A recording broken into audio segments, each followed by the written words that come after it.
اللهم صل على محمد وآل محمد. اعوذ باللہ من الشیطان اللعین الرجیم. بسم اللہ الرحمن الرحیم. الحمد للہ رب العالمین وصلی اللہ علی محمد وآلہ الطیبین الطاہرین المعصومین ولعنۃ الدائم علی اعدائہم اجمعین من الآن الی قیام یوم الدین.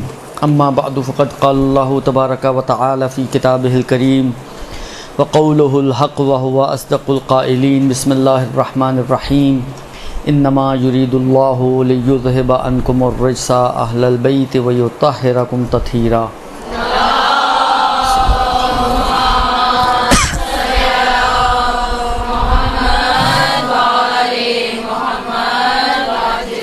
اگرچہ ہماری گفتگو فقہی ہوا کرتی ہے لیکن آج کی گفتگو فقہی نہیں ہے بلکہ جناب فاطمہ زہرا سلام اللہ علیہا کی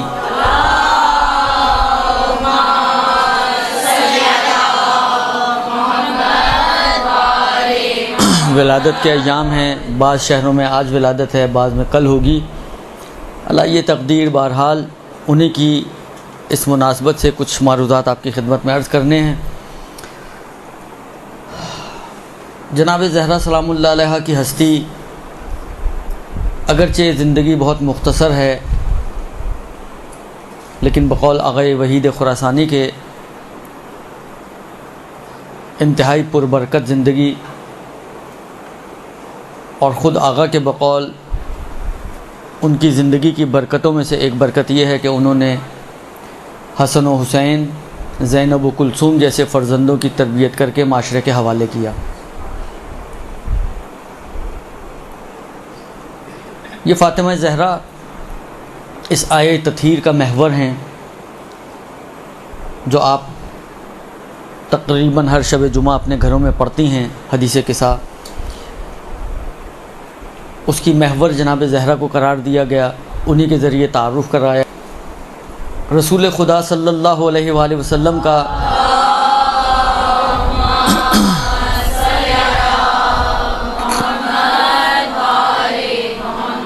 جناب زہرا کی نسبت جو احترام تھا، جو رویہ تھا، جو روش تھی، جس انداز سے ختمی مرتبہ جناب زہرا کا استقبال کیا کرتے تھے، جس انداز سے جناب زہرا کو الوداع کہا کرتے تھے،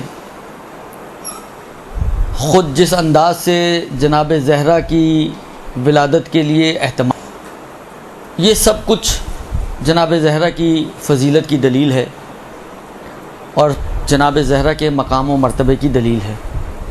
اب یہاں پر ایک سوال پیدا ہوتا ہے کہ کیا مقام و مرتبہ تھا جناب زہرا کا؟ ختمی مرتبہ بے عہدہ رسالت مبعوث تھے، امیر المؤمنین بے عہدہ امامت منصوب تھے. کیا مقام تھا جناب زہرا کا؟ وہ تو نہ نبی تھیں نہ امام تھیں. ہمارے عقائد کے اندر جب ہم بحث کرتے ہیں اصول دین وغیرہ میں تو نبوت اور امامت یہ دو ہی تو عہدے ہیں، اور اعلیٰ ترین اور عمدہ ترین مقامات یہی دو ہیں. لیکن جناب زہرا تو نہ نبی تھی نہ امام تھیں. اس میں کوئی شک نہیں ہے کہ خود نبی تو نہیں تھیں لیکن بضعۃ منی تو تھی. ایک عجیب تعبیر ہے. ایک تعبیر تو یہی ہے، بعض روایتوں میں یہ ہے فاطمہ بضعۃ منی، فاطمہ میرا ٹکڑا ہے. بعض روایتوں میں شجنۃ منی ہے. شجنہ کس کو کہتے ہیں؟ ٹہنی کو کہتے ہیں. اچھا، ٹہنی بھی اگر آپ کبھی درخت دیکھا ہو، یقیناً دیکھا ہوگا، دو طرح کی ٹہنیاں ہوتی ہیں. نہیں، موٹی اور پتلی تو ہوتی ہیں لیکن خود ٹہنیاں جو نکلتی ہیں اس اعتبار سے دو طرح کی ہوتی ہیں. کچھ ٹہنیاں آپ دیکھتے ہیں کہ ٹہنی نکلی ہوئی ہے اور ٹہنی سے ٹہنی نکل رہی ہوتی ہے. کچھ ٹہنیاں ہوتی ہیں جو تنے سے نکلتی ہیں. شجنہ اس ٹہنی کو کہا جاتا ہے جو تنے سے نکلتی ہے. یعنی کاننا یہ بھی دوسری تعبیر ہے اسی چیز کی کہ میرا ٹکڑا ہے، میرے وجود کا حصہ ہے. یعنی خود میرے سے ہی یہ شاخ نکلی ہوئی ہے، نہ یہ شاخوں کی شاخ کی طرح کوئی ٹہنی ہو، نہیں، بلکہ میرے وجود سے، اگر میں تنا ہوں تو یہ میرے وجود سے نکلنے والی شاخ ہے. یہ تعبیرات خود جناب زہرا کے مقام و منزلت کو بیان کرنے کے لیے بہت کافی ہیں. اس کے علاوہ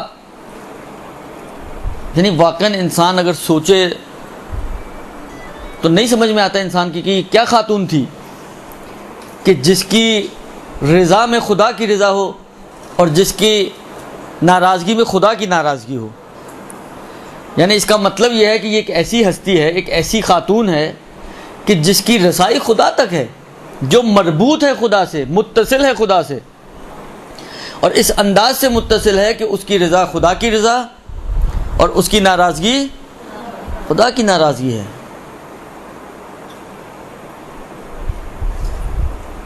جس نے اس کو اذیت دی اس نے مجھے اذیت دی, جس نے مجھے اذیت دی اس نے خدا کو اذیت دی. فاطمہ کے بارے میں ختمی مرتبہ ارشاد فرماتے کہ روحی التی جنب بین جنبیہ, یہ وہ روح ہے میری کہ جو میری دو پسلیوں کے درمیان ہے. یعنی واقعاً عجیب تعبیرات ہیں, عجیب تعبیرات ہیں. یعنی یہ تعبیرات ایسی تعبیرات ہیں کہ انسان کی عقل دنگ رہ جاتی ہے کہ یہ بالآخر عہدیدار تو نہیں ہے ظاہری طور پر, یا ہمیں نظر نہیں آتی کم سے کم, لیکن کیا تعبیرات ہیں. رسول کے بارے میں تعبیرات آئیں سمجھ میں آتا ہے بالآخر رسول رسول ہیں. امیر المومنین کے بارے میں تعبیرات آئیں سمجھ میں آتے ہیں جانشین رسول ہیں, وصی رسول ہیں, خلیفہ بلا فصل رسول ہیں, اول امام ہیں, سمجھ میں آتی ہیں یہ باتیں. لیکن جو نہ عہدہ رسالت پر ہو نہ عہدہ امامت پر ہو, یہ سب کچھ ایک طرف. دیکھیے قرآن کی ایک روش ہے, آئے اطاعت بہت مشہور آیا ہے, اطیعوا اللہ و اطیعوا الرسول و اولی الامر منکم. یہاں پر ایک تفسیروں میں ایک بحث آئی ہے کہ اطیعوا اللہ و اطیعوا الرسول و اولی الامر منکم, یہ خدا نے 2 مرتبہ کیوں لفظ اطاعت کا؟ خدا کہہ دیتا کہ اطیعوا اللہ والرسول و اولی الامر منکم, یہ دوسری مرتبہ اطیعوا کا لفظ لانے کی ضرورت کیا پیش آئی خدا کو؟ اچھا کیونکہ قرآن ہے, اعجاز ہے, وحی الہی ہے, اضافی چیزیں تو نہیں آ سکتی اس میں کہ ہم کہیں کہ غلطی سے سلپ آف ٹنگ ہو گیا خدا سے, یا مثلا فرض کریں جو مبین وحی تھا اس مبین وحی سے غلطی ہو گئی, اسی لیے تو ہم اس کی عصمت کے مانتے ہیں کہ غلطی نہ ہونے پائے, کیونکہ اگر وہ غلطیاں کرنے لگے تو اصلا آپ کا قرآن اور دین سے وثوق ہی ختم ہو جائے گا, اعتبار ہی ختم ہو جائے گا. ہر کلمے کے اوپر جہاں کوئی مشکل کھڑی ہونے کا امکان ہوگا آپ ایک امکان دیں گی اور آگے بڑھ جائیں گی, ہو سکتا ہے اشتباہ ہو گیا, کہانی ختم ہو گئی ساری, تو سارا اعتبار ہی ختم ہو جائے گا. لہذا عصمت ضروری ہے نبی اور امام کے لیے تاکہ دین پر وہ اعتبار تو برقرار رہے. پھر پروردگار عالم نے یہ کیوں 2 عطیوں کہے, جبکہ ظاہری طور پر ایسا لگتا ہے کہ ایک عطیوں سے بھی کام چل سکتا تھا. تو علماء نے یہاں پر گفتگو کی ہے اور بیان فرمایا ہے, کہتے ہیں کہ اس میں ایک نقطہ جو چھپا ہوا ہے وہ یہ ہے کہ دونوں اطاعتوں میں فرق ہے. اللہ کی اطاعت ذاتی ہے اور رسول کی اطاعت خدا کے کہنے کی بنا پر ہے.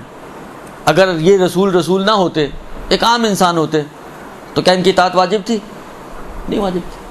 تو رسول کی جو اطاعت ہے اس وجہ سے ہے کہ خدا نے انہیں رسول بنایا ہے, اس لیے ان کی اطاعت ہے. امیر المومنین یا صاحبان امر کو امام بنایا ہے, اس لیے ان کی اطاعت ہے, ذاتی اطاعت ان کی نہیں ہے.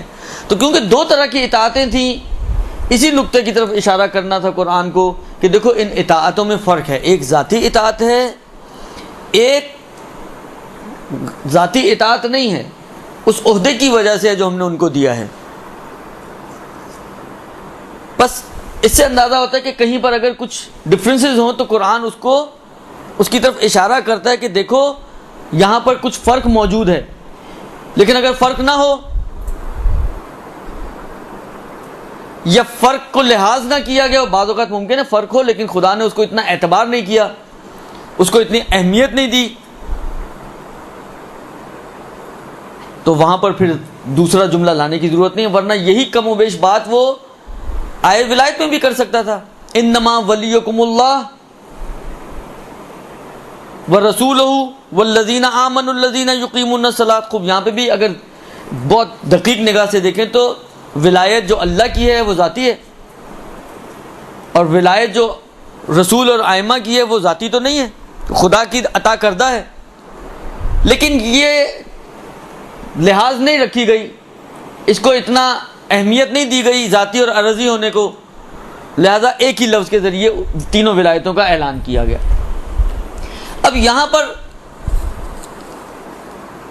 یا ممکن ہے بعض اوقات ایک نقطے کی طرف ایک دفعہ اشارہ کر دیا تو اسی پر اعتماد کرتے ہوئے پھر دوسری جگہوں پر اس کو تکرار نہیں کیا گیا، اس لیے کہ ایک بات جب ذہن میں ڈال دی گئی ہے تو پھر باقی جگہوں پہ بھی آٹومیٹکلی وہی بات آ جائے گی، لہذا پھر اس کو دوبارہ سے تکرار کرنے اور ریپیٹ کرنے کا فائدہ نہیں ہے۔ بیجا تکرار سے بچنے کے لیے پھر بعض دوسری جگہوں پر اس کو نہیں بیان کیا گیا۔ اب سوال یہاں پر یہ ہے کہ دیکھیں یہ جو آیت مبارکہ میں نے آپ کے سامنے تلاوت کی، سورہ مبارکہ ہے حجرات کی آیت نمبر 33واں سورہ 33ویں آیت، 33 یاد کرنا آسان ہو جائے گا آپ کے لیے، 33واں سورہ 33ویں آیت، اس میں اعلان ہو رہا ہے طہارت کا۔ طہارت یعنی عصمت، اگر طہارت کے لیے الفاظ بدل دیں تو یہ جو طہارت کا اعلان کیا جا رہا ہے یعنی ان کی عصمت کا اعلان کیا جا رہا ہے، اور سب سے محکم و مضبوط اور روشن دلیل جو عصمت پر ہے قرآن سے وہ یہی ہے۔ اور بھی دوسری آیات ہیں جو دلالت کرتے ہیں، لیکن سب سے واضح وہ یہ آیت تطہیر ہے جو عصمت اہل بیت پر دلالت کرتی ہے۔ اور یہ بھی میں عرض کر دوں آپ کی خدمت میں کہ نبوت اور امامت ایسے عہدے ہیں کہ جو عصمت کے بغیر ہو نہیں سکتے۔ جیسے میں نے ابھی عرض کیا، اگر بغیر عصمت کے آپ کسی کو نبی یا امام مانیں، نبی ہو امام ہو مگر معصوم نہ ہو، تو یہ ہو ہی نہیں سکتا، محال ہے۔ محال اس اعتبار سے کہ وہی آپ کو اعتبار ہی پیدا نہیں ہو سکے گا، جو بات وہ کہے گا آپ کہیں گے ممکن ہے جھوٹ بول رہا ہوں۔ عصمت نہیں ہے تو کچھ بھی ہو سکتا ہے نا۔ اگر عصمت نہ ہو، یہ عصمت ہی ہے جو جھوٹ کا، غفلت کا، بھول چوک کا، ان سارے دروازوں کو بند کرتی ہے، وہ عصمت ہے۔ اگر آپ درمیان سے عصمت ہٹا دیں تو یہ سارے دروازے کھل جائیں گے، یہ بھول بھی سکتا ہے، اس سے غلطی بھی ہو سکتی ہے، یہ جھوٹ بھی بول سکتا ہے۔ لہذا فرض کریں کہ کوئی بات کہی اس نے، آپ کہیں کہ اگر معصوم نہ ہو تو آپ کہیں کہ ہو سکتا ہے جھوٹ بول رہا ہوں۔ جس بات کے بارے میں آپ امکان دیتی ہوں کہ جھوٹی بات ہو تو کتنا آپ کے نفس میں قوت پیدا ہوگی کہ آپ اس کے اوپر عمل کریں۔ ہم تو یقینی باتوں پہ بھی عمل نہیں کر پاتے ہیں جن کے اندر ہمیں جھوٹ کا کوئی امکان ہی نہیں ہوتا۔ خوب اتنی حدیثیں اہل بیت علیہ السلام سے ہمارے پاس نقل ہوئی ہیں، کیا جھوٹی ہیں؟ کیا جھوٹ کے امکان ہے؟ اہل بیت کی نسبت نہیں ہے نا، اس کے باوجود کتنا عمل کرتے ہیں ہم لوگ۔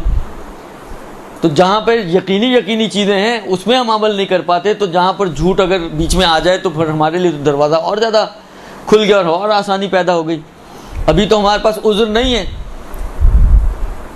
اب جو ہوگا وہ قیامت میں ہی ہوگا، لیکن پھر تو ہمارے پاس عذر بھی ہوگا، خدایا ہمیں تو یقین بھی نہیں تھا ان کی بات پر۔ تو عصمت ایک جزء لا ینفک ہے نبوت اور امامت کے لیے۔ اب میرا آپ لوگوں سے سوال ہے، غور کریں، آپ سے کیا پورے عالم اسلام سے آپ لوگ غور کریں ذرا اس بات کے اوپر کہ اس آیت تطہیر میں کتنے لوگ شامل ہیں؟ 5 شامل ہیں۔ 5 میں 4 کون ہیں؟ جو عہدے دار ہیں، اور 1 کون ہے؟ جو عہدے دار نہیں ہے۔ خوب، جو عہدے دار نہیں ہے اس کو اتنی عصمت کی کیا ضرورت تھی جو نبی اور امام کی عصمت تھی؟ بھئی نبی اور امام میں تو اس لیے عصمت کی ضرورت تھی کہ بالآخر ایک وثوق پیدا ہو سکے دین و شریعت پر، لیکن یہ تو نہ نبی ہے نہ امام ہے، تو ظاہری طور پہ تو ان کے جو ہم کم سے کم ہماری سمجھ میں تو نہیں آ رہا کہ کوئی عہدہ ہونا چاہیے۔ تو جب عہدے دار نہیں ہیں بالفرض تو پھر عصمت کی کیا ضرورت تھی؟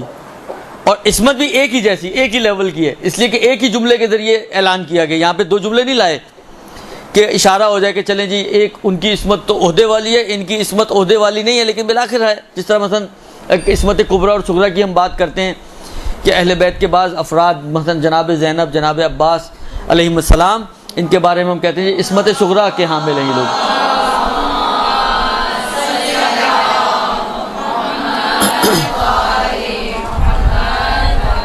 عصمت صغریٰ کے حامل ہیں۔ اس قسم کی کوئی چیز اس آیت میں بھی ہوتی جو دلالت کرتی کہ ایک عصمت کبریٰ ہے، ایک عصمت صغریٰ ہے، اور جناب زہرا کے لیے عصمت کبریٰ نہیں بلکہ عصمت صغریٰ کا اعلان کیا جا رہا ہو، ایسا کچھ بھی نہیں ہے۔ ایک ہی لفظ ہے جو طاہرکم تطہیرا، اور وہی ان کی عصمت کو بیان کر رہا ہے، تو سب کی عصمت ایک جیسی عصمت ہے، اس کا مطلب ہے اب میں ایک مثال آپ کی خدمت میں عرض کرنا چاہتا ہوں، تھوڑا غور کیجیے گا اس کے اوپر کہ صحیح ہے، بظاہر ہمیں تو نہیں محسوس ہو رہا، لیکن ممکن ہے شاید ان کے پاس کوئی ایسا عہدہ ہو کہ جو ہمارے لیے مخفی ہو۔ دیکھیے، اب یہ ظاہری سی ایک مثال ہے جو میرے ذہن میں آ رہی ہے، اس وقت میں آپ کی خدمت میں عرض کر رہا ہوں۔ پولیس میں سب سے بڑا عہدہ کیا ہے؟ آئی جی۔ آئی جی سب سے بڑا عہدیدار ہے پولیس ڈپارٹمنٹ کا آپ کے، درست؟ اس کے نیچے پھر باقی سارے افراد ہوتے ہیں، ڈی آئی جی ہو، ڈی ایس پی ہو، ایس پی ہو، یہ سب اس سے نیچے ہیں۔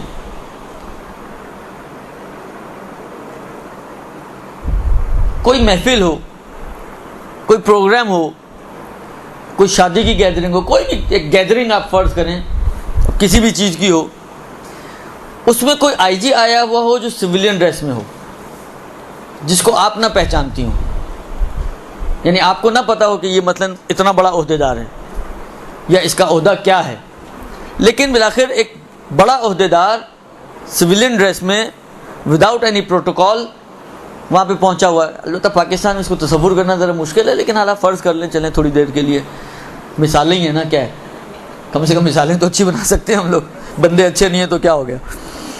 خوب اعلیٰ فرض کریں کہ معاشرے میں یہ کسی گیدرنگ میں موجود ہے، آپ نہیں پہچانتی، تو آپ کی ڈیلنگ اس سے کیسی ہوگی؟ ایک نارمل انسان جیسی، نہ آپ کو کوئی خوف لگ رہا ہوگا اس سے، نہ آپ اس سے کوئی ڈر رہی ہوں گی، ایک بالکل نارمل انسان کی طرح، بلکہ بعض اوقات تو نارمل سے بھی انسان نیچے لے جاتا ہے۔ آپ کو پانی چاہیے، آپ پاس کھڑا رہا، کہا پانی لا دیجیے گا پلیز، وہ آئی جی صاحب آپ کے لیے پانی لے کر آ رہے ہیں مثلاً، تو یہ بھی ہو سکتا ہے بعض اوقات۔ ایک بالکل نارمل طریقے سے آپ اس سے ڈیل کریں گی، اس لیے کہ آپ کو اس کی معرفت ہی نہیں ہے، آپ کو پتہ ہی نہیں ہے۔ لیکن تھوڑی دیر بعد آپ نے دیکھا کوئی ایس پی آ رہا ہے، وہ جھک جھک کے اس کو سلام کر رہا ہے، جس کو اپنے مثلا فرض کریں وردی میں ہو، تاکہ آپ کو بعد میں یہ نہ کہیں آپ ہمیں تو ایس پی کا بھی نہیں پتہ چلا، اعلیٰ فرض کریں وردی میں ہے، یا آپ پہلے سے اس کو جانتے ہیں کہ یہ مثلا ایس پی ہے، یہ ڈی آئی جی ہے، یہ مثلا ڈی ایس پی ہے، مختلف عہدیدار آ رہے ہیں، اس کو سلام کر رہے ہیں، اس کا احترام کر رہے ہیں، تو آپ کو سمجھ میں آئے گا اس کا عہدہ کیا ہے۔ لیکن ایک چیز تو سمجھ میں آئے گی کہ بالآخر یہ بھی کوئی عہدیدار تو ہے، کیا ہے نہیں سمجھ میں آ رہا، لیکن جو بڑے بڑے لوگ آ کر اس کو آگے جھک رہے ہیں، اس کے آگے اس کا احترام کر رہے ہیں، اس کو سلام کر رہے ہیں، اس کے آگے پیچھے گھوم رہے ہیں، تو اتنا تو سمجھ میں آئے گا کہ بالآخر کچھ نہ کچھ تو اس کے اندر بھی ہے، اور ایسا ہے کہ اگر سلام کرنے والوں سے اوپر نہ ہو تو کم سے کم لیول کا آدمی ہے۔ جائے گا سمجھ میں نہیں آئے گا؟ چاہے آپ اس عہدے کو آئیڈینٹیفائی نہ کر سکیں کہ کون سا خاص پرٹیکولر عہدہ ہے، لیکن بالآخر آپ کو اتنا تو لگے گا کہ بندہ کوئی لیول کا ہے۔ خوب اب آپ سے سوال میرا، ایک بی بی گھر میں داخل ہوتی ہے، رسول خدا پورے کھڑے ہو جاتے ہیں، اچھا کیا یہ باپ بیٹی کا احترام ہے؟ آپ سنت کی کتابیں لکھی گئی ہیں جس میں سنن نبی لکھے گئے ہیں، آپ اٹھا کے دیکھیں کہیں پہ لکھا ہے کہ سنت نبوی یہ ہے کہ جب بھی بیٹی داخل ہو تو آپ کھڑے ہو جائیں؟ اور ایک دوسرا یہ کہ اگر فرض کریں تھوڑی دیر کے لیے سنت ہوتی تو اس پوری کائنات میں اس سنت پر سب سے زیادہ عمل کرنے والا کون ہوتا؟ امیر المومنین ہوتے، جو خود یہ کہتے ہیں کہ رسول خدا مجھے ہر روز ایک علم کا باب، ایک علم نصب کیا کرتے تھے اخلاق کا، اور مجھے حکم دیا کرتے تھے کہ اس کی پیروی کروں، اس پر عمل کروں۔ تو اگر کوئی شخص سزاوار تھا کہ اس سنت کو زندہ کرتا تو وہ امیر المومنین کی ہستی ہے۔ مگر کیا امیر المومنین کی سیرت میں کہیں نظر آتا ہے کہ جب جناب زینب آیا کرتی تھیں، جب جناب ام کلثوم آیا کرتی تھیں تو امیر المومنین پورے کھڑے ہو جایا کرتے تھے؟ امیر المومنین مگر کیا جنگوں پہ نہیں جاتے تھے؟ امیر المومنین جب مدینے سے باہر نکلتے ہوں تو سب سے آخری دروازہ جس پہ خداحافظی کرتے ہوں وہ جناب زینب یا ام کلثوم کا گھر ہو، اور سب سے واپسی پہ سب سے پہلا دروازہ جس پہ آیا کرتے ہوں وہ امیر المومنین کی انہی بیٹیوں کا گھر ہو؟ ایسا کچھ ملتا ہے تاریخوں میں؟ نہیں ملتا۔ بس اس کا مطلب ہے یہ بے عنوان سنت تو نہیں ہے، یہ دو چیزیں۔ تیسری چیز یہ کہ اگر یہ سنت ہوتا تو چلیں ہمارے اندر بھی اختلافات ہیں، ہمارا ایک گروہ، اچھا ایران عراق کے علماء تھوڑے سے ایک طرف ہیں، اور انڈو پاک کے علماء ایک طرف ہیں. کچھ چیزیں ہماری ناک کا مسئلہ ہیں انڈو پاک کے علماء کا. اچھا ہم لوگ کسی صورت میں ماننے کے لیے تیار نہیں ہیں. انہی میں سے ایک یہ مسئلہ ہے کہ آیا رسول کی ایک بیٹی تھی یا ایک سے زیادہ بیٹی تھی. تو ہم لوگ تو وحدت بنت کے قائل ہیں اور اس بات کے قائل ہیں کہ رسول کی صرف ایک ہی بیٹی تھی جو فاطمہ زہرا ہے. جبکہ خود شیعہ علماء میں اچھے خاصے معتبر افراد ایسے ہیں کہ جو رسول کی ایک سے زیادہ بیٹیوں کے قائل ہیں اور اہل سنت تو ہیں ہی ہیں. خوب اگر یہ سنت ہوتی تو کیا صرف فاطمہ کی نسبت ہونی چاہیے تھی؟ تو باقی بیٹیوں کی نسبت بھی ہونی چاہیے تھی. مگر کسی جھوٹی سے جھوٹی تاریخ میں یا جھوٹے سے جھوٹے راوی نے اس بات کو نقل نہیں کیا کہ جب زینب آیا کرتی تھیں جو رسول کی بیٹی کا نام ذکر کرتے ہیں، زینب آیا کرتی تھی جو رسول کھڑے ہو جایا کرتے تھے. اس کا مطلب یہ کہ قطعی طور پر یہ دو تین قرائن جو عرض کیا آپ کی خدمت میں، ان کی روشنی میں یہ ایک کوئی سنت نبوی کے عنوان سے نہیں تھا. باپ بیٹی کا احترام نہیں کر رہا ہے. اب اگر باپ کھڑا ہو رہا ہے کسی شخص کے لیے، کسی بیٹی کے لیے، فاطمہ زہرا کے لیے، تو اس کا مطلب یہ ہے کہ یہ ولو ہمیں نہ پتہ چل سکے کہ عہدہ کیا تھا، لیکن اتنا تو سمجھ میں آئے گا کہ ایک عہدیدار اگر کھڑا ہو رہا ہے کسی عہدیدار کے لیے کھڑا ہو رہا ہوگا. یہ عہدیدار کسی اہم آدمی کے لیے تو نہیں کھڑا ہوگا. چاہے آپ نہ درک کر سکیں کہ وہ عہدہ کیا تھا، اس کو کوئی نام نہ دے پائیں، آپ نہ دے پائیں، مہم نہیں ہے. لیکن اہم جو ہے وہ یہ ہے کہ بالآخر یہ اندازہ ہوتا ہے انسان کو کہ جب رسول جیسا، اور بعض علماء نے ایک بڑی پیاری بات کہی ہے، مثلا فرض کریں ایک محفل ہو، انبیاء بیٹھے ہوئے ہوں وہاں پر، تمام انبیاء، 1.25 لاکھ انبیاء، اور صدر نشین ہو رسول خدا کرسی صدارت پہ بیٹھے ہوئے ہوں، اور اس محفل میں اگر جناب زہرا آئیں گی تو کیا رسول خدا کھڑے ہوں گے یا نہیں کھڑے ہوں گے؟ اور اگر رسول خدا کھڑے ہوں گے تو کیا باقی انبیاء بیٹھے رہیں گے یا وہ بھی کھڑے ہوں گے؟ تو اس کا مطلب یہ ہے کہ اگر رسول خدا کھڑے ہو رہے ہیں تو یہ ایک رسول خدا کا کھڑا ہونا نہیں ہے، گویا یہ 1.25 لاکھ انبیاء کا کھڑا ہونا ہے.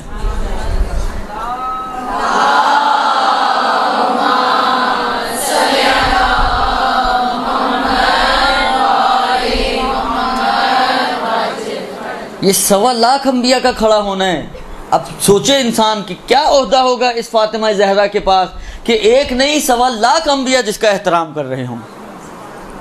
اسی لیے شاید چھٹے امام جعفر الصادق علیہ السلام نے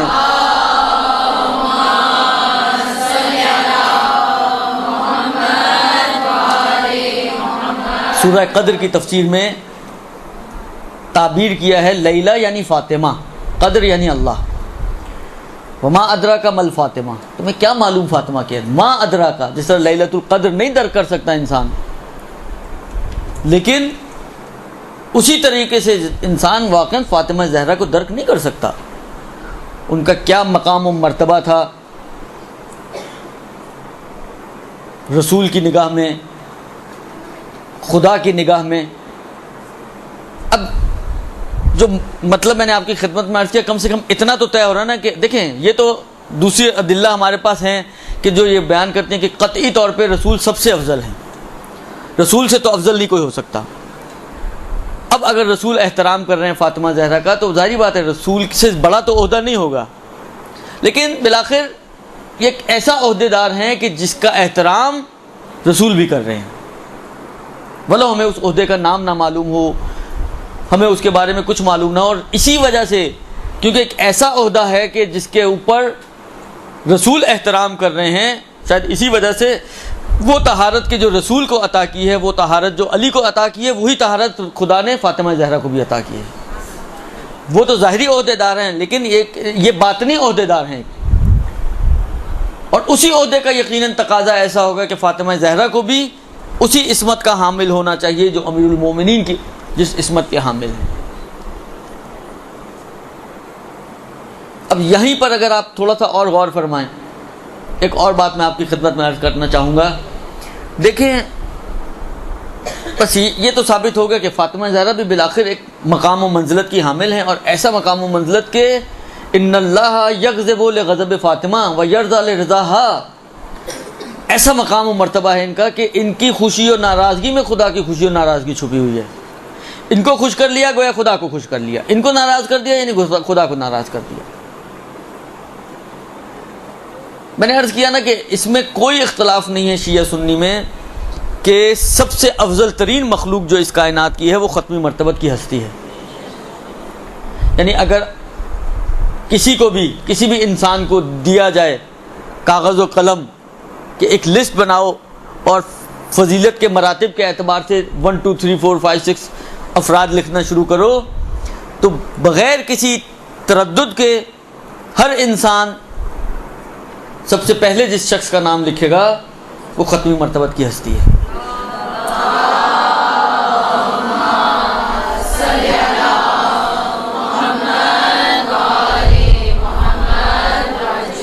دوسرے نمبر پہ کس کا نام آئے گا؟ علی کا یا فاطمہ کا؟ حدیث سنی ہے آپ نے، حدیث قدسی ہے، لولاک یا محمد لما خلقت الافلاک ولولاک یا علی لما خلقت محمدن ولولاک یا فاطمہ لما خلقتہما۔ یعنی علی و رسول کی خلقت کی بھی وجہ فاطمہ زہرا ہیں، کم مرتبہ نہیں ہے فاطمہ زہرا کا، بضعۃ منی ہے۔ میں یہ لایا میں اس لیے تھا کہ اگر ٹائم بچا تو میں آپ کو ایک حدیث سناؤں گا، لیکن اب بات آئی ہے اس لیے میں ایک حدیث آپ کی خدمت میں۔ یہ کتاب ہے القطرہ، آغا احمد مستنبط نے لکھی ہے یہ کتاب، اور اس کا اردو میں ترجمہ مناقب اہل بیت کے نام سے ہوا ہے، لیکن میرا خیال ہے تھوڑا سا ناقص ہے، اس کے اندر کچھ چیزیں ہیں کچھ نہیں ہیں۔ اس میں ایک حدیث دی ہوئی ہے، یہ اہل بیت علیہ السلام کی فضائل کے اوپر یہ کتاب ہے، بہت پیاری اور بہت بہترین کتاب ہے۔ اردو جو مناقب اہل بیت ہے 4 جلدوں میں، آپ لوگ ضرور پڑھیں اس کو، ہائیلی ریکمینڈڈ۔ یہ بالآخر ہمارے معرفت کو، ہمارے ایمان کو آگے لے کے جاتا ہے، اور یہ یاد رکھیں جتنا آپ کا ایمان و معرفت آگے بڑھے گا اتنا آپ کا عمل بہتر ہوگا۔ اس میں ایک روایت تو بہت لمبی ہے، پتہ نہیں میں پوری پڑھ پاؤں یا نہ پڑھ پاؤں، لیکن میں صرف یہ سمجھانا چاہ رہا ہوں آپ کی خدمت میں کہ ان دو میں سے یہ طے کرنا کہ سیکنڈ کون ہے آسان مرحلہ نہیں ہے۔ اگر رسول خدا نے امیر المومنین کے بارے میں حدیثیں بیان کی تو فاطمہ کسی صورت میں کم نہیں ہے۔ وہ اگر نفس رسول ہیں تو یہ بذات رسول ہیں، یہ شجرۃ منی ہیں، یہ روح التی بین جنبی ہیں۔ تعبیرات عجیب ہیں۔ ایک اور بات آپ کی خدمت میں عرض کروں اس سے پہلے اس حدیث سے، دیکھیں اب تھوڑا سا ہم جذبات سے ہٹتے ہوئے بات کر رہا ہوں، باتیں اب یہاں کرتے ہوئے مجھے ڈر لگتا ہے بہرحال، لیکن بالآخر تھوڑے سے جذبات سے ہٹتے ہوئے بات کریں، ابھی جذباتی مت ہوئیے گا اور عقل کی روشنی میں بات کریں۔ جو ہمارے ابھی عقائد ہیں جس اعتبار سے، اس اعتبار سے یہ ہے کہ بہرحال نبی معصوم ہوتا ہے، امام معصوم ہوتا ہے۔ جو عصمت نبی اور امام میں ہے بہرحال ویسی عصمت جناب زہرا کے علاوہ اور کسی اور میں، کم سے کم ابھی ان کے زمانے کی بات کر رہا ہوں، کسی اور میں نہیں ہے۔ یہ طے شدہ امر ہے اور اس میں کوئی اشکال نہیں ہے اور شک نہیں ہے اس میں کوئی۔ فاطمہ زہرا کی ولادت کا حال آپ لوگوں نے سنا ہوگا یقیناً، درست؟ فاطمہ زہرا کے والد بزرگوار کون ہیں؟ رسول خدا، جو آئے تطہیر سنانے والے ہیں ان کو گویا کہ، کیونکہ جبرائیل تو رسول خدا کو بیان کریں گے نا، رسول خدا ہی باقی تک منتقل کریں گے، جو چینل ہے وہ تو یہی ہے ہمارے پاس۔ یہ رسول خدا پدر بزرگوار ہیں جناب فاطمہ زہرا کے، عصمت کے حامل، وما ینطق عن الہوی ان هو الا وحی یوحی کے حامل، مقام محمود کے حامل، یاسین و طٰہٰ اخلاق حسنہ اور علامہ شاء اللہ اخلاق اور کردار رسول خدا کا، یہ ہیں جناب فاطمہ کے والد۔ والدہ گرامی کون ہیں؟ جناب خدیجۃ الکبریٰ سلام اللہ علیہا، یہ ان کی والدہ گرامی ہیں۔ ان کے والدہ ہیں جناب فاطمہ کی، مگر معصوم نہیں ہے، یہ تو واضح ہے نا، معصوم نہیں ہے۔ رسول خدا معصوم ہے لیکن والدہ معصوم نہیں ہے۔ اب آ جائیں امیر المومنین کی طرف۔ امیر المومنین کے والد بزرگوار جناب ابو طالب علیہ السلام معصوم ہیں؟ نہیں ہیں۔ جناب علی علیہ السلام کی والدہ گرامی قدر فاطمہ بنت اسد معصومہ ہیں کہ نہیں ہیں؟ بس ان کے والدین دونوں کے دونوں غیر معصوم، اور جناب زہرا کے والد بزرگوار کم سے کم اور معصوم اور کیسے معصوم؟ درست؟ ایک کامن انسان کی عقل سے آپ ذرا سوچتے ہوئے مجھے جواب دیں کہ اگر کہیں اہتمام کرنے کی ضرورت ہے تو کہاں ضرورت ہے؟ فاطمہ زہرا کی پیدائش میں یا امیر المومنین کی پیدائش میں؟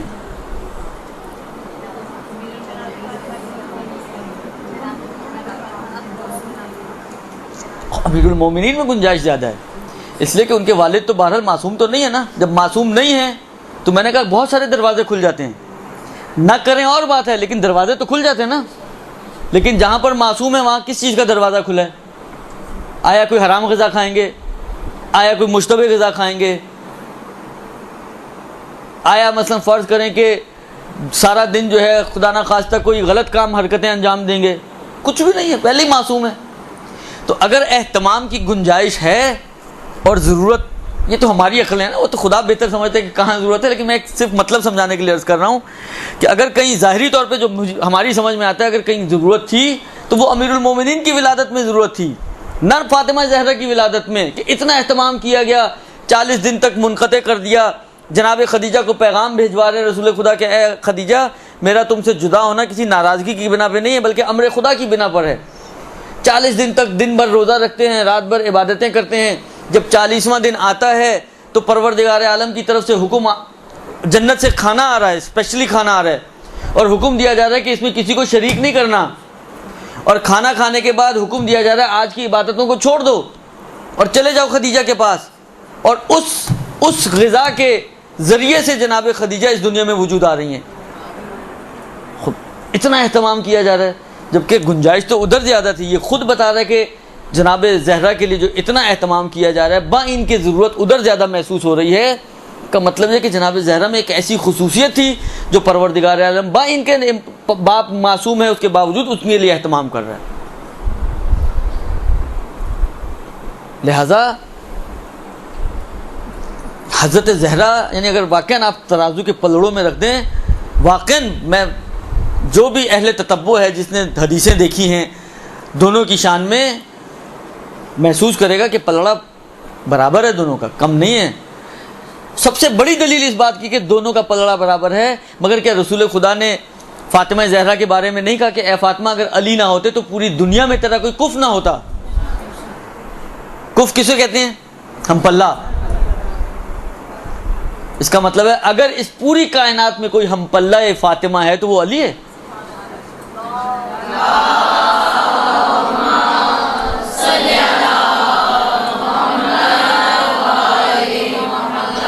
یہ میں تھوڑا سا حصہ آپ کی خدمت میں عرض کروں تاکہ آپ کو اور اسی بات کو تھوڑا سپورٹ مل جائے کہ واقعاً دو ہستیاں کیسی ہستیاں ہیں۔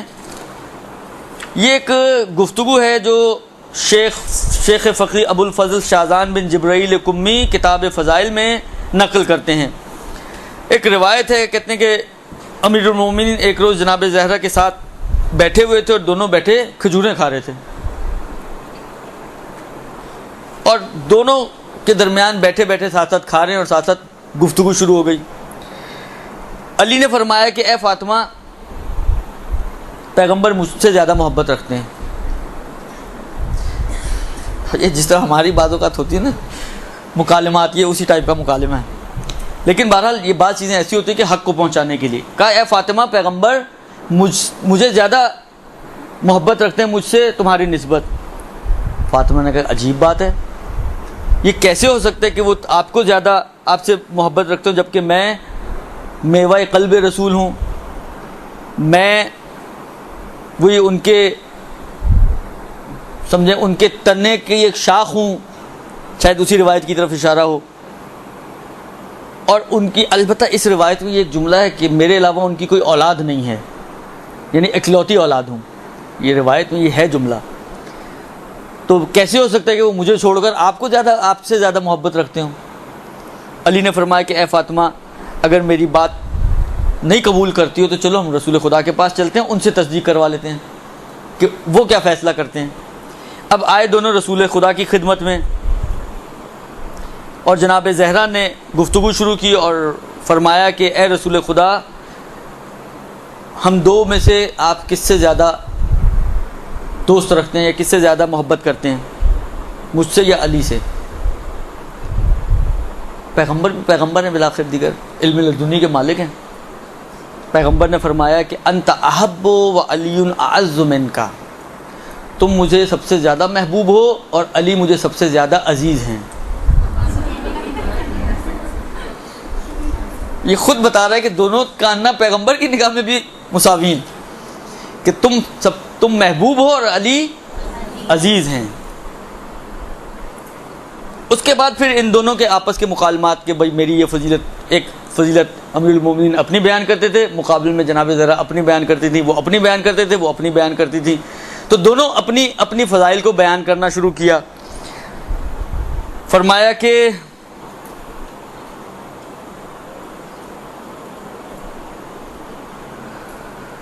امیر المومنین کہتے ہیں کہ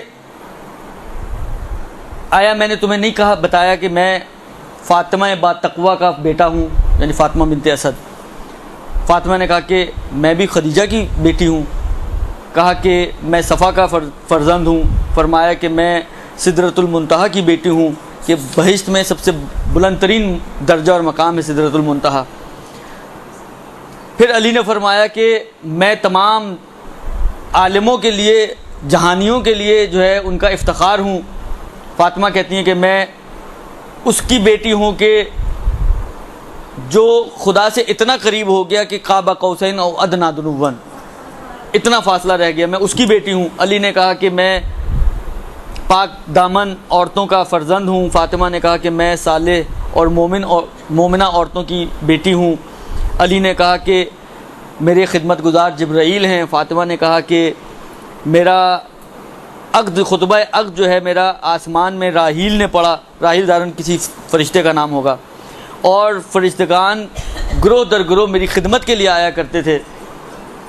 علی نے فرمایا کہ میں ایک ایسی جگہ پیدا ہوا ہوں جو بلند مرتبہ جگہ ہے اور لوگوں کی دسترس سے دور ہے۔ فاطمہ نے کہا کہ میں بلند جگہ پر میری شادی ہوئی ہے، یعنی آسمانوں میں میری شادی ہوئی ہے آپ سے۔ علی نے فرمایا کہ لوائے حمد میرے کاندھے پر ہوگا قیامت کے دن مثلاً۔ فاطمہ نے فرمایا کہ میں اس شخص کی بیٹی ہوں کہ جس کو آسمانوں پر معراج کے لیے لے جایا گیا۔ میں نے کہا نا یہ بہت لمبا مناظرہ ہے، میں پورا نہیں پڑھ سکتا۔ اسی طرح دونوں ایک دوسرے کے، ایک کے مقابل میں ایک فضیلت، ایک وہ بیان کر رہے ہیں، ایک وہ بیان کر رہے ہیں۔ باقی اگر آپ پڑھنا چاہیں تو میں نے کتاب کا حوالہ دے دیا اردو میں، یہ امیر المومنین کے مناقب کے اندر جو ہے نا یہ روایت موجود ہے، ابو الفضل شادان ابن جبرائیل کمی کی روایت۔ اس کے مطابق جو ہے نا رائٹر احمد مستنبط، سید احمد مستنبط ہیں، اور جو نمبر انہوں نے اس کے آگے لکھا ہوا ہے 158/251۔ اب یہ کس اعتبار سے نمبرنگ ہے یہ مجھے نہیں معلوم، لیکن 158/251 یہ فارسی میں، اس کا جو اردو ہے اس میں آپ دیکھ لیجیے گا، امیر المومنین کے مناقب میں بالکل پہلی جلد میں، والیوم نمبر 1 میں، یہ پہلا والیوم ہے یہ، اس میں آپ کو ڈھونڈیے گا، آپ کو انشاءاللہ مل جائے گی۔ باقی تفصیل آپ وہاں جا کے باقی روایت پڑھ لیجیے گا۔ تو اب اگر کہا جائے آپ کو کاغذ و قلم دیا جائے، لکھیں دوسرا اور تیسرا، آسان نہیں ہے آپ طے کریں کہ کون دوسرا اور کون تیسرا۔ جیسا بعض اوقات ہوتے ہیں، آپ کے یہاں بھی ہوتا ہے، پچھلی دفعہ جب انعامات دیے تھے تو شاید سیکنڈ 2 تھیں، تو یہاں پہ بھی شاید آپ کو یہی فیصلہ کرنا پڑے کہ سیکنڈ 2 ہو جائیں۔ لیکن ہاں ایک چیز ہے کہ جو اس مشکل کو حل کر سکتی ہے۔ علامہ امینی کا نام آپ لوگوں نے سنا ہوگا، الغدیر والے، جی ہاں جی ہاں، یہ علامہ امینی بہرحال بہت بڑے خدمت گزار تھے اس مکتب تشیع کے، اور ولایت امیر المومنین کا حد سے زیادہ دفاع کرنے والے۔ ہزاروں جلدیں انہوں نے پڑھی ہیں اس الغدیر کو لکھنے کے لیے، اور بالآخر ایک واقعی خدمت گزار۔ ان کے بارے میں ان کے فرزند ظاہراً نقل کرتے ہیں کہ میں سوچتا تھا کہ انہوں نے اتنی خدمت کی امیر المومنین کی تو کیا مقام ہوگا ان کا امیر المومنین کی بارگاہ میں۔ کہتے ہیں ایک دن میں سویا، خواب میں نے دیکھا کہ میدان محشر ہے، حوض کوثر ہے، حوض کوثر پہ امیر المومنین کھڑے ہیں کوزہ لے کر، جو مومن جاتا ہے مولا کوزہ بھرتے ہیں اور اس کو پکڑاتے ہیں اور وہ اس سے پیتا ہے اور آگے بڑھ جاتا ہے۔ کہتے ہیں میں نے دیکھا کہ میرے بابا اس حوض کوثر پہ وارد ہونے لگے۔ کہتے ہیں اب میرے دل میں آیا کہ دیکھوں اب امیر المومنین کا رویہ ان سے کیا ہوتا ہے، جنہوں نے اتنی خدمت کی ہو، اتنا دفاع کیا ہو ولایت امیر المومنین کا میں نے سوچا کہ دیکھوں امیر المومنین ان کے ساتھ کس طرح پیش آتے ہیں۔ کہتے ہیں جیسے ہی میرے بابا وارد حوض ہوئے اور وہاں حوض کے قریب پہنچے. ایک مرتبہ امیر المومنین نے جو کوزہ ان کے ہاتھ میں تھا اس کو سائڈ پہ رکھ دیا اور اپنی آستینوں کو اوپر کیا اور اپنے ہاتھ سے پانی لیا اور علامہ امینی کو پلایا اور ایک جملہ کہا کہ جس طرح تو نے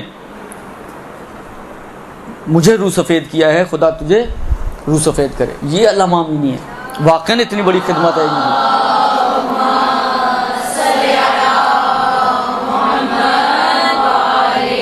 بہت بڑے خدمت گزار ہیں. یہ علامہ امینی ایک روز بیٹھے ہوئے تھے, مختلف طرح سے نقل ہوا جو میں نے سنا ہے وہ میں آپ کی خدمت میں عرض کر رہا ہوں. ایک روز بیٹھے ہوئے تھے ایئرپورٹ پہ, میں ہمارے استاد نے نقل کیا تھا.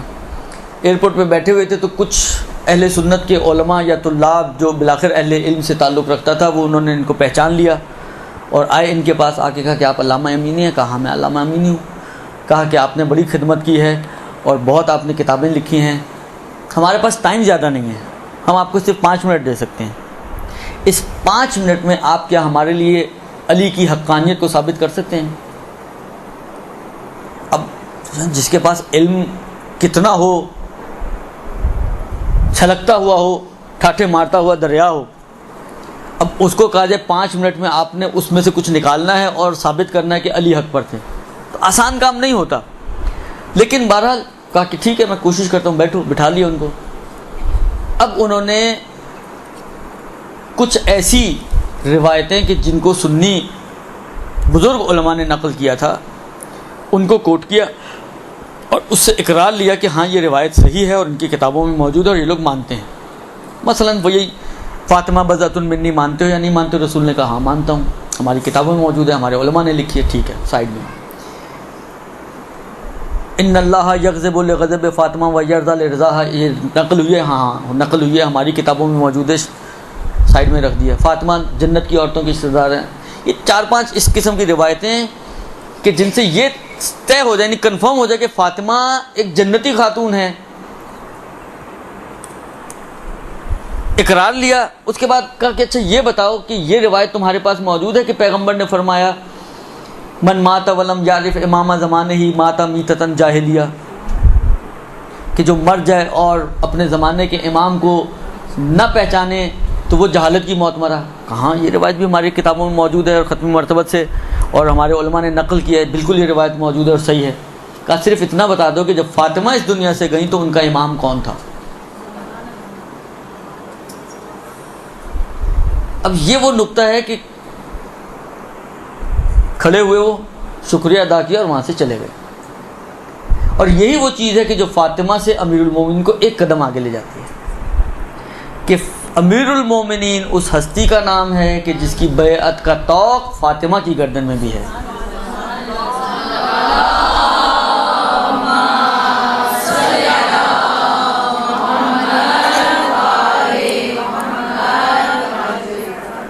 بس علی فاطمہ کے بھی امام ہے, اور امام ہمیشہ ماموم سے مقدم ہوا کرتا ہے. یہ ایک ایسا نقطہ ہے کہ جو آپ کو ایک اطمینان قلب کے ساتھ آپ لکھ سکتی ہیں. دوسرے نمبر پہ علی کا نام اور تیسرے نمبر پہ جناب زہرا کا نام, اس لیے کہ علی فاطمہ کے بھی امام ہیں. اور کیونکہ علی فاطمہ کے امام تھے, اسی وجہ سے فاطمہ نے جو اہم رول پلے کیا ہے رسول کے بعد وہ فاطمہ کا ہے. آپ کو معلوم ہے امیر المومنین تو ظاہری طور پر, ظاہری اعتبار سے کچھ نہیں کر پائے. پھر بول رہا ہوں, بہت ظاہری بات کر رہا ہوں میں. جو کچھ کیا وہ کس نے کیا؟ فاطمہ زہرا نے کیا. اصل مہاجر و انصار کے دروازوں پہ راتوں کو جب جایا کرتی تھی تو علی خود آگے نہیں بڑھا کرتے تھے, اس لیے کہ یہ مہاجر اور انصار وہ افراد ہیں کہ جن کے دلوں میں علی سے کینہ اور بغض چھپا ہوا ہے. علی آگے بڑھیں تو شاید دروازہ ہی نہ کھولیں. یہ تو فاطمہ زہرا کی برکت تھی کہ جب دق الباب کرتی تھی تو دروازہ کھل جایا کرتا تھا. اور پھر فاطمہ زہرا ان سے ایک ایک سے اقرار لیا کرتی تھی, یہ بتاؤ یہ حدیث کس کے بارے میں نازل ہوئی اور یہ آیت کس کے بارے میں نازل ہوئی, اور تم نے کیا کیا ہمارے ساتھ, تم نے کس طریقے سے علی کو بے دخل کر دیا علی کے حق سے. یعنی فاطمہ زہرا کو دیکھیے, فاطمہ زہرا نے بہت گریہ کیا. بکائین میں فاطمہ زہرا کا نام شامل ہے جو سب سے زیادہ گریہ کرنے والے ہیں. بہت گریہ کیا فاطمہ زہرا نے, اپنے بابا کے اوپر گریہ کیا. لیکن فاطمہ زہرا نے ان کے اپنے بابا کے اوپر بہت گریہ کیا، مگر کسی بھی موقع کو چھوڑا نہیں ہے، اور صرف بابا پہ گریہ نہیں کیا مگر لوگوں کو متوجہ کرایا کہ تم لوگوں نے علی کے حق میں ظلم کیا ہے۔ خواتین آیا کرتی تھی فاطمہ زہرا کے پاس صبح کے وقت، اے بنت رسول آپ نے صبح کیسی کی؟ فاطمہ زہرا کو کیا کہنا چاہیے تھا؟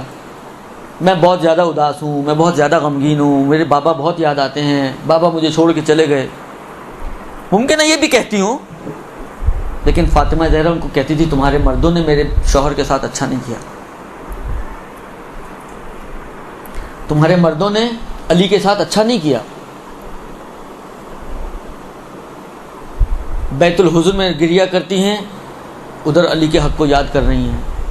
خلاصہ یہ کہ فاطمہ زہرا کا بہت بڑا کارنامہ، اور شاید جس کی وجہ سے عصمت کی ضرورت بھی پڑی، شاید، میں ظاہری بات ہے خدائی کام ہے، میں کوئی خدا کی طرف سے خدا کا نمائندہ تو نہیں ہوں، لیکن جو ظاہری طور پہ سمجھ میں آتا ہے وہ اللہ اس کے علاوہ تو جناب زہرا نے کوئی خاص کام کیا ہی نہیں ہے نا۔ جب تک رسول تھے گھر میں تھیں، خانہ داری کرتی تھیں، آپ کی طرح کی خاتون خانہ۔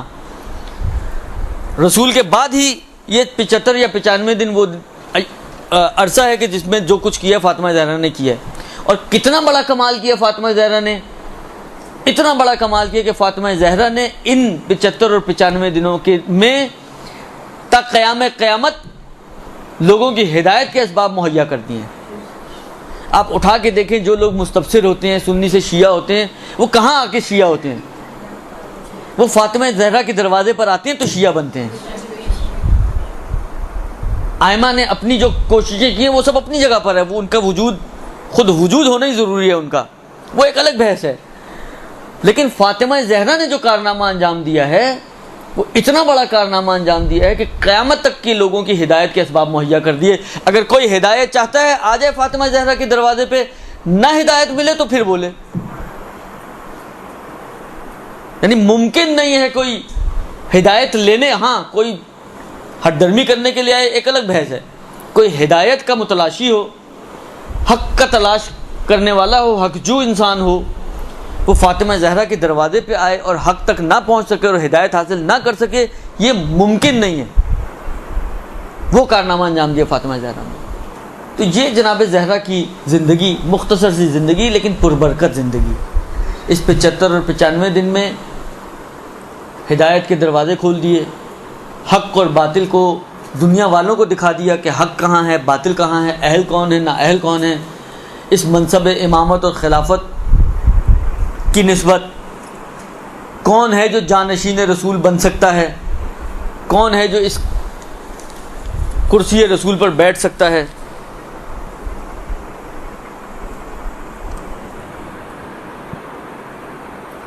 اور پھر ساتھ ساتھ جو بچے تربیت کر کے معاشرے کو دیے، ایک سے بڑھ کر ایک،